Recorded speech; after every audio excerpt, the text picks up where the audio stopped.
আজকে হলো জগন্নাথ দেবের স্নানযাত্রা। সকাল থেকে কাজ করা শুরু করে দিয়েছে, ভিডিও করারও সময় পাইনি, তাই যেটুকুনি সময় পেয়েছি ভিডিও করেছি। আর ঠাকুর ঘরে এসে দেখলাম ঠাকুরকে এখনও স্নানের জন্য প্রস্তুত করা হয়নি। আমি তাড়াতাড়ি করে সবাইকে রেডি করলাম স্নানের জন্য। আর এখন আমি যাচ্ছি মিষ্টান্ন কিনতে। আর সিঁড়ি থেকে নামতে দেখি আমার বোনু তার প্রদীপ বানাচ্ছে আরতি করবার জন্য। আর এইদিকে দেখো আমার মিষ্টান্ন কেনা কমপ্লিট হয়ে গেছে। এখন আমি বাড়িতে যাচ্ছি, বাড়িতে গিয়ে দেখি যে রোহিত অর্থাৎ আমার মাসির ছেলে চলে এসেছে পুজো করবার জন্য। আর এদিকে আমি ঘরেতে করে জল নিয়ে আসলাম স্নানের জন্য।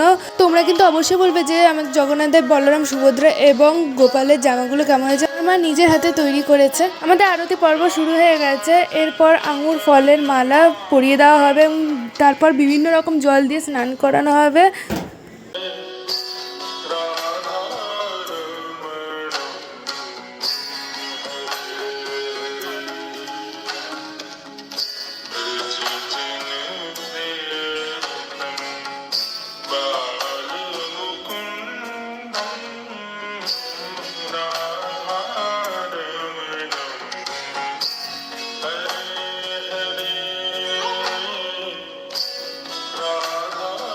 পর যারা যারা দর্শন করতে এসেছে জগন্নাথ দেবের স্নান, তো তারাও জল ঢালবে এবং তারাও তো চায় যে নিজের হাতে জগন্নাথ দেবকে স্নান করাতে।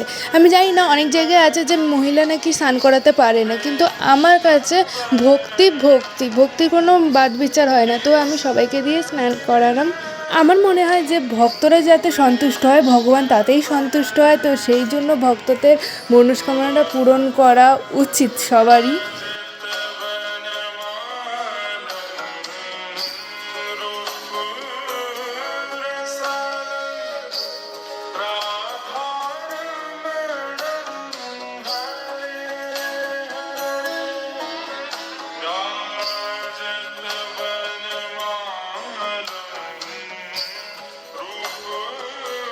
সকলে স্নান করানোর পর হাত পা মুছে আমি রেডি করে আসনে বসিয়ে দিলাম সবাইকে।